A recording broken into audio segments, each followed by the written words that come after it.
Aleluia, aleluia, aleluia, aleluia, aleluia.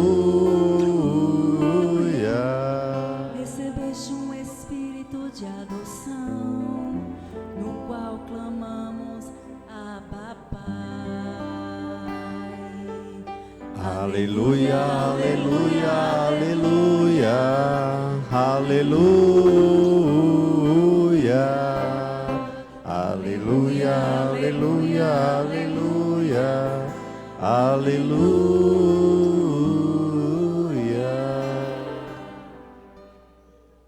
O Senhor esteja convosco. Ele está no meio de nós. Proclamação do Evangelho de Jesus Cristo, segundo Mateus. Glória a vós, Senhor. Naquele tempo disse Jesus aos seus discípulos: quando orardes, não useis muitas palavras, como fazem os pagãos.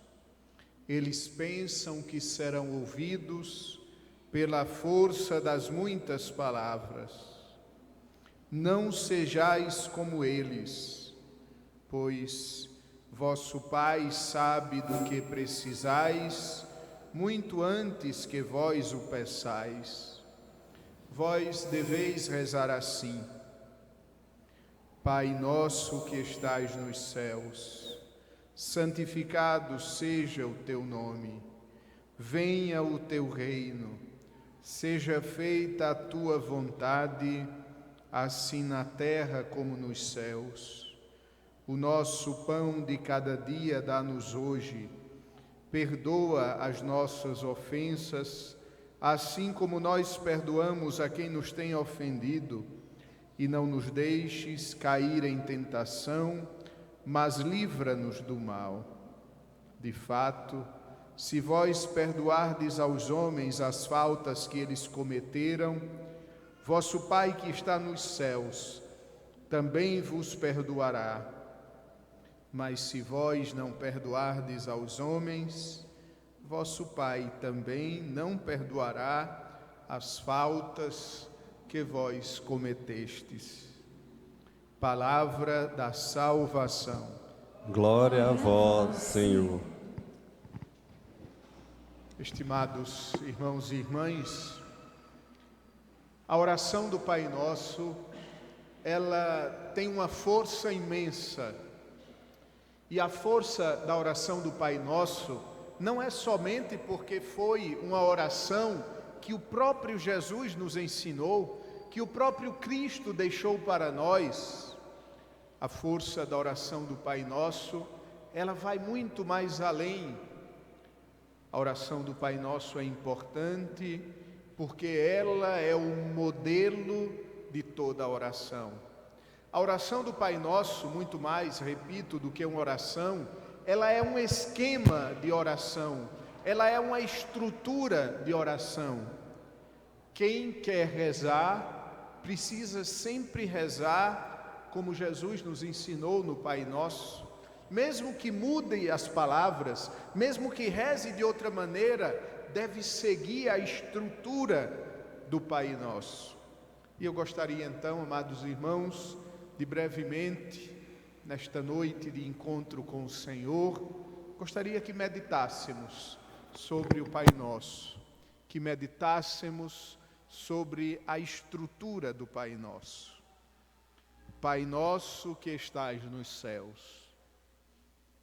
A oração, para ser oração, não pode nunca, jamais ser oração egoísta, oração que exclui os outros.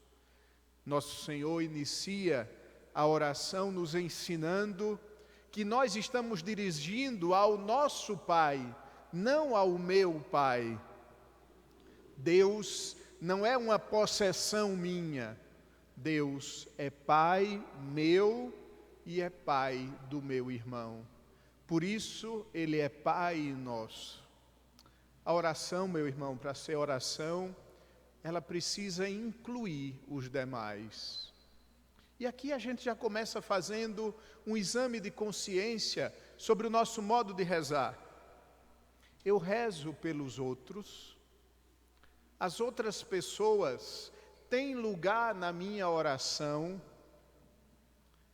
não somente rezar por nós mesmos, não somente rezar pelos nossos familiares, mas quem sabe rezar pelas pessoas desconhecidas, quem sabe rezar pelas grandes necessidades da humanidade.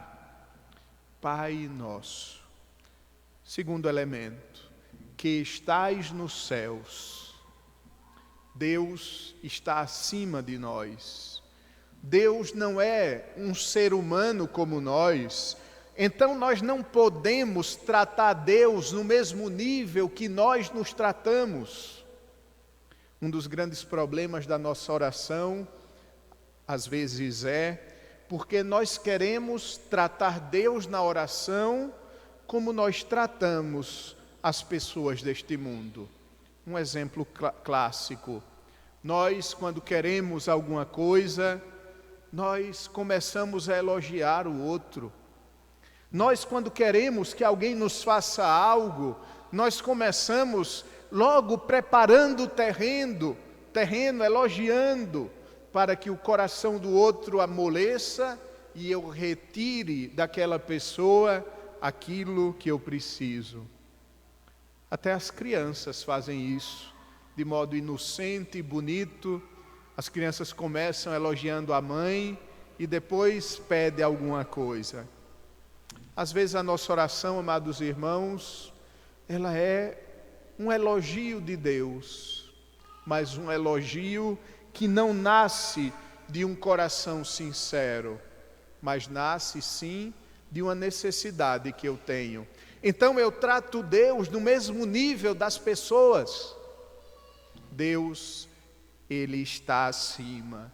Deus sabe nossas segundas intenções.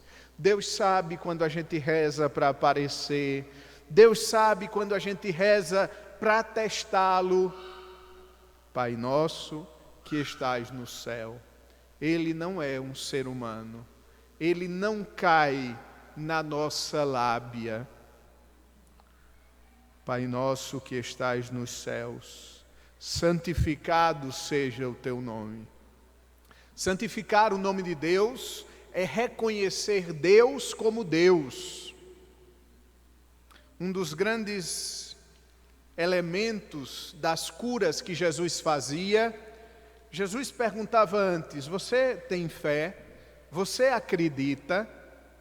Se a pessoa não acreditasse, Jesus não fazia o milagre. Assim é Deus conosco. Ele é santo, Ele é santificado, ou seja, Deus é Deus. E eu primeiro devo ir com a fé. A minha oração não é um teste. Se tu dizes que é Deus, então faça-me isto ou aquilo. Isso não é oração. A oração é santificar o nome de Deus. A oração é se dar conta de que Deus é Deus e eu diante dele sou uma criatura. A palavra santo, em hebraico, kadosh, significa separado. Significa além. Santificar o nome de Deus é separá-lo das coisas do dia a dia. É colocá-lo num outro patamar. É se dar conta de que Deus é Deus e eu sou criatura. Amados irmãos, a gente reflete pouco sobre isso. Quantas vezes a gente pensa que nós somos deuses? Quantas vezes nós pensamos que Deus é o meu empregado e eu simplesmente peço algo e Ele me faz? Essa não é a relação que nós devemos ter com Deus. A relação com Deus é uma relação de adoração, é uma relação de reconhecer o seu poder, a sua grandeza e reconhecer a nossa pequenez e o nosso nada. Tudo isso no santificado seja o teu nome. Venha o teu reino. Amados irmãos, o que é um reino? O reino é onde existe um rei que manda e os outros obedecem. O reino de Deus é a vontade de Deus realizada na nossa vida. O reino de Deus são os 10 mandamentos. O reino de Deus é a palavra de Deus como uma lei na nossa existência. Venha a nós o vosso reino significa: Senhor, eu quero te obedecer. Eu não quero ser eu mesmo o rei da minha vida, a ditar por onde quero ir, mas eu quero, Senhor, prostrar-me diante do teu poder. Que seja tu o rei da minha existência. Seja feita a tua vontade. A oração não é para que Deus faça a nossa vontade. A oração é para que a gente faça a vontade de Deus. É bonito pensar, e Santo Agostinho nos ajuda a pensar assim. É bonito pensar que Deus não coloca no nosso coração um desejo de uma coisa, senão de algo que Ele mesmo nos quer dar. Quando a gente quer uma coisa no nosso coração, é porque o próprio Deus quer esta coisa. Então a oração, amados irmãos, é quando a minha vontade se encontra com a vontade de Deus. Seja feita a tua vontade, assim na terra como no céu. Às vezes a gente quer que a vontade de Deus se realize, mas lá no céu. Às vezes a gente quer ser santo, mas lá no céu, lá no futuro. Não, Deus nos quer santos hoje, aqui nessa terra. Que a vontade de Deus se realize na terra onde eu vivo, nas realidades concretas do meu dia a dia e também na eternidade. Porque, amados irmãos, a eternidade, ela começa hoje. O meu céu começa hoje. O céu começa nos passos simples e diários que damos, nas coisas concretas que vivemos. Aqui está o céu. Às vezes a gente tem muita dificuldade de imaginar que no nosso trabalho, ali é o céu. Eu estou realizando o céu, eu estou conquistando o céu nas coisas desta terra. A gente é um pouquinho esquizofrênico, a gente divide muito as coisas. A palavra esquizofrenia significa justamente a divisão da mente, a divisão do pensamento. Às vezes a gente pensa, não, igreja, oração, terço, caridade, isso sim, são as coisas do céu. Trabalho, família, esposa, esposo, trânsito, não, isso são coisas da terra. Não, tanto umas como outras, elas se unem, porque elas acontecem na nossa vida, e tudo que acontece na nossa vida é para nos levar para o céu, trabalho, família, etc. O pão nosso de cada dia nos dai hoje. Esse é um dos elementos que eu acho mais bonito no Pai Nosso. Esse elemento significa a confiança em Deus. Vejam que o orante pede que Deus dê hoje o pão. É um pão para hoje. Ou seja, nós, quando rezamos o pão nosso de cada dia nos dai hoje, nós estamos dizendo, Senhor, eu preciso de tua fidelidade hoje, e eu confio em ti hoje.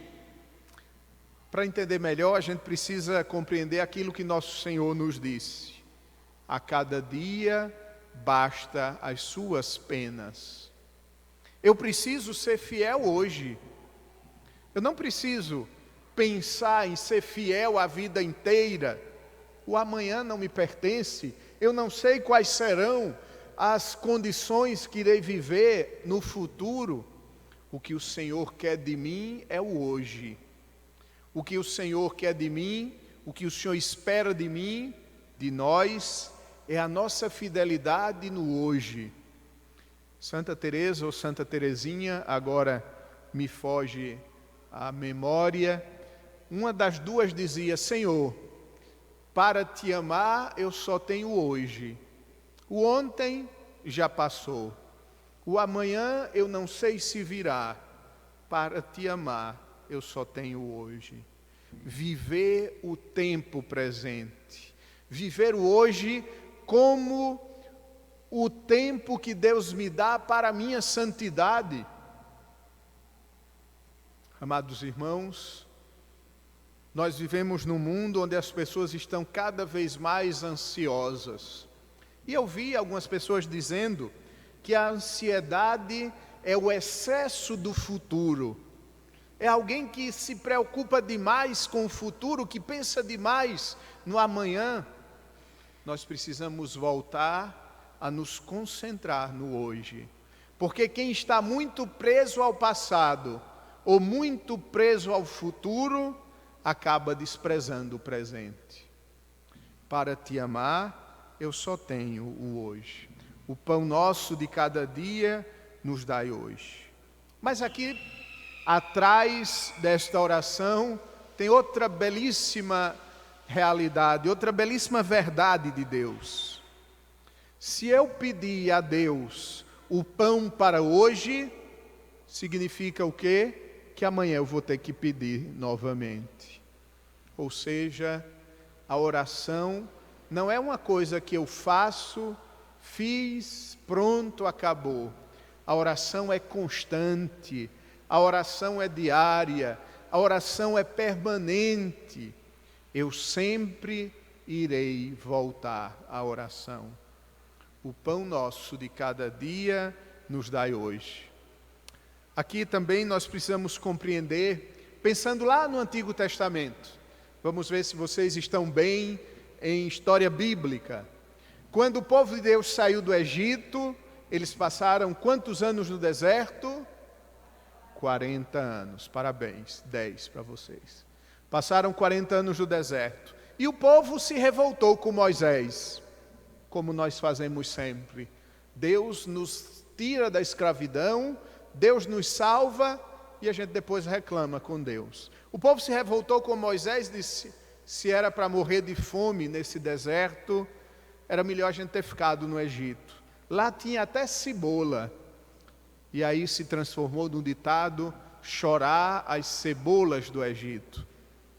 Então Deus mandou para o povo o pão que caía do céu, o maná.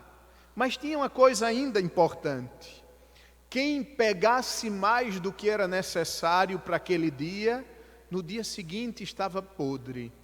Só se podia pegar o necessário para um dia. E o que é que Deus quis ensinar com isso? Deus quis ensinar o seu povo a confiar nele.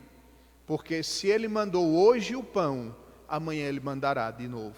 Então o povo de Deus, nós, eu e você, meu irmão, minha irmã, nós precisamos aprender a confiar em Deus. Nós não podemos ter seguranças, nós não podemos ter cartas na nossa manga. Nós precisamos nos despojar de tudo isso e viver de confiança em confiança. O cristão é aquele que vive da providência, que vive confiando em Deus. Por isso, nós pedimos o pão para hoje. Perdoa as nossas ofensas, assim como nós perdoamos a quem nos tem ofendido. Até aqui a gente estava achando fácil o Pai Nosso. Até aqui a gente estava concordando demais com o Pai Nosso. Mas agora a coisa complica. Porque Deus só me perdoa quando eu perdoar o meu irmão.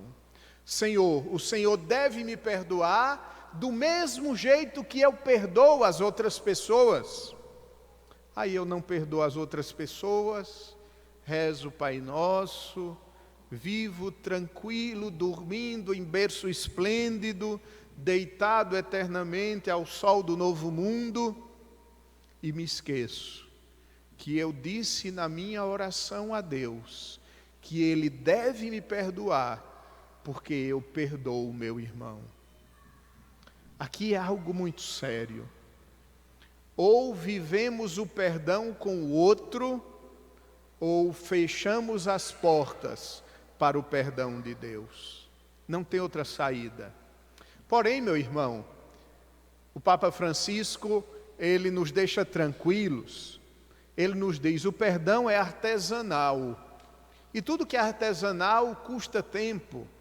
Pode ser que a gente precise de muito tempo para perdoar as pessoas. Pode ser que vocês sejam como eu, que guardo raiva até a 10ª geração. Mas o que o Senhor quer de nós é que a gente não se contente com o não perdoar. É que a gente não viva tranquilos enquanto não perdoarmos o outro, mesmo que isso dure a vida inteira. Como seria bom, no momento que Deus nos chamar para Ele, nós possamos ir ao encontro de Deus livres, tendo perdoado, sem nenhuma mágoa, leves, para que quando chegarmos no seu tribunal, a gente possa rezar o Pai Nosso e dizer, Senhor, me perdoa. O Senhor viu que deu trabalho, mas ao longo da minha vida eu perdoei todos os que me ofenderam. Não nos deixes cair em tentação. No original grego do Evangelho, essa frase soa mais ou menos assim: não nos abandoneis diante das tentações. Tentações são necessárias. Todos precisamos passar pela tentação, porque a tentação nos fortalece, mas o que nós pedimos no Pai Nosso é, não que o Senhor nos livre da tentação, mas que quando ela chegar, nós estejamos fortes. E quais tentações nós vivemos? A maior de todas as tentações é viver como se Deus não existisse. E os nossos contemporâneos caíram nessa tentação. Mesmo dizendo que acreditam em Deus, e mesmo acreditando em Deus, os nossos contemporâneos e nós mesmos, em certa medida, nós vivemos como se Deus não existisse. E isso está aumentando, está avançando muito mais do que a gente pensa.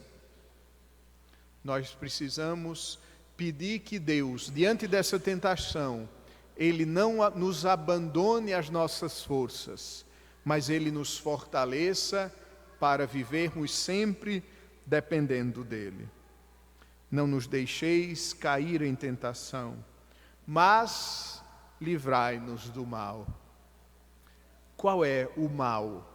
O mal é o demônio, o mal é o Satanás, o mal é dar as costas a Deus, o mal é o pecado, o mal é tudo aquilo que desvia o nosso olhar de Deus. É tudo aquilo que nos faz, e é muito interessante, desviar o olhar de Deus significa dar as costas a Deus e olhar para outra realidade. Santo Agostinho, quando explica o pecado, ele diz: o pecado é aversão a Deus e conversão às criaturas. É um fechar os olhos para Deus e dedicar-se somente às coisas criadas. Isso é o mal. E que Deus nos livre deste e de todos os males. Sobretudo do mal de não querer rezar como Jesus nos ensinou. Amém. Cantemos juntos o nosso ofertório.